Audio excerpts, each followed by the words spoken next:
Good morning student. आज हम पढ़ने वाले हैं सार्वजनिक उपक्रम का अर्थ और परिभाषा। पब्लिक सेक्टर की जो मीनिंग है और डेफिनेशन क्या है।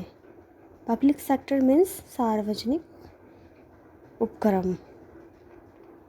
सार्वजनिक या राजकीय उपक्रम सार्वजनिक क्षेत्र के अंग हैं। सार्वजनिक क्षेत्र के अंतर्गत सभी स्तरों पर प्रतिरक्षा सहित सार्वजनिक प्रशासन तथा सार्वजनिक आर्थिक उपक्रम आते हैं। सार्वजनिक उपक्रम व्यवसाय का एक ऐसा प्रारूप है जो सरकार द्वारा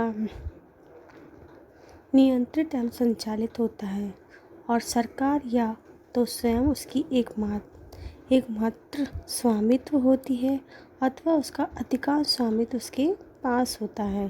सार्वजनिक उपक्रम से आशय उस उपक्रम से है जो विभागीय गैर विभागीय उपक्रमों की श्रेणी में आते हैं। उपक्रम अनिवार्यता पूर्ण सरकारी स्वामित्व और नियंत्रण में होते हैं और उसका प्रबंध सरकार द्वारा संबंधित विभागों द्वारा किया जाता है। सार्वजनिक उद्योग से आशय ऐसे उपक्रम से है जिसे केंद्रीय, राज्य या स्थानीय सरकार का स्वामित्व होता है। ये उपक्रम मूल्य के बदले वस्तुओं सेवाओं की पूर्ति कराते हैं। इसकी परिभाषा में हेंस के अनुसार है सार्वजनिक उपक्रम से आशय सरकार के स्वामित्व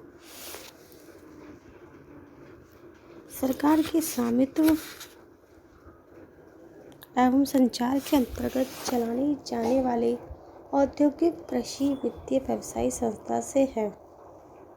इसकी दूसरी परिभाषा है एच.एस. खेरा के अनुसार सार्वजनिक उपक्रम से आशय उन समस्त औद्योगिक, व्यवसाय, आर्थिक क्रियाओं से है जो केंद्रीय सरकार और राज्य सरकार द्वारा चलाई जाती है। ये क्रियाएं निजी क्षेत्र के सहयोग के साथ ही चलाई जा सकती हैं।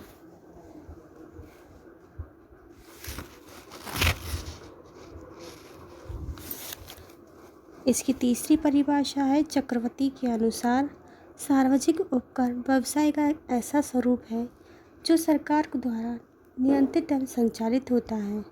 सरकार या तो स्वयं उसकी एकमात्र स्वामित्व होती है या अधिकांश अंश उसके पास होते हैं। तो कहने का मतलब सार्वजनिक उपक्रम एक ऐसा उपक्रम है या तो 100% उसकी जो ऑनरशिप है वो सरकार के पास होगी, नहीं तो 100 में से या तो 60% उसके पास होगी तो वो सरकार का स्वामित्व में कहलाएगी।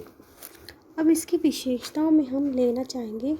सबसे पहली विशेषता है सार्वजनिक एवं राजकीय स्वामित्व। ये पूर्ण तथा मिश्रित भी हो सकते हैं, मतलब या तो 100% हो या उसका कोई रेशो 50 या 60% जो भी है उसका स्वामित्व होना चाहिए सरकार के पास।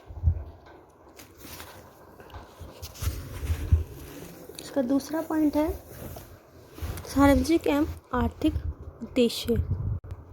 सार्वजनिक उपक्रम की स्थापना प्रायः लाभ कमाने की मात्रा के लिए नहीं की जाती। इसका लक्ष्य सामाजिक आर्थिक उद्देश्यों को प्राप्त करना होता है। इसका तीसरा पॉइंट है सार्वजनिक उपक्रम जनता के प्रति अधिक उत्तरदायी होते हैं। चौथा पॉइंट है इनकी सरकारी स्रोत की वित्तीय व्यवस्थाएं होती है। इसका पांचवा पॉइंट है इसका प्रबंध, संचार, नियंत्रण सरकार के अधीन होता है।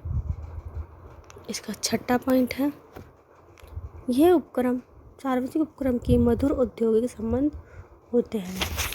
ये 6 पॉइंट इसकी विशेषता बताते हैं। अब मैं इसके उद्देश्य ले रही हूँ।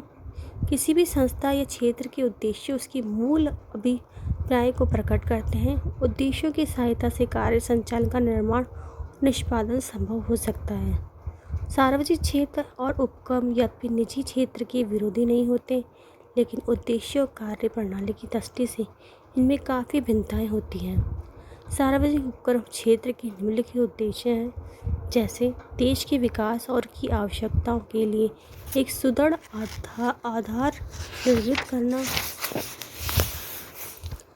राष्ट्रीय सुरक्षा और महत्व को उद्योग की स्थापना करना इसका दूसरा पॉइंट है। तीसरा पॉइंट है आधारभूत सेवा प्रदान करना। चौथा पॉइंट है आधारभूत उद्योग की भारी विनियोग करना। पांचवा पॉइंट है जन उपयोगी सेवाओं की स्थापना करना और इन सेवाओं को उपलब्ध कराने की व्यवस्था करना। इसका छठा पॉइंट है आर्थिक विकास की गति तीव्र करना और योजनाबद्ध आर्थिक विकास में सहायता करना। सातवां पॉइंट है निजी क्षेत्र की एकाधिकार को कम करना। आठवां पॉइंट है समाजवादी समाज की स्थापना में योगदान देना। नौवां पॉइंट है क्षेत्रीय उद्योग संतुलन बनाए रखने में सहयोग करना। 10वां पॉइंट है अधिक रोजगार के अवसर प्रदान करना। 11वां पॉइंट है श्रमिकों और उपभोक्ताओं के हितों की रक्षा करना। 12वां पॉइंट है राष्ट्रीय संसाधनों की समान वितरण की संभावना करना। तो ये 12 पॉइंट मैंने बताया बच्चों कि अपनी बुक के अंतर्गत आप ज़रूर पढ़िएगा और इसे देखिएगा। आज के लिए इतना ही। धन्यवाद।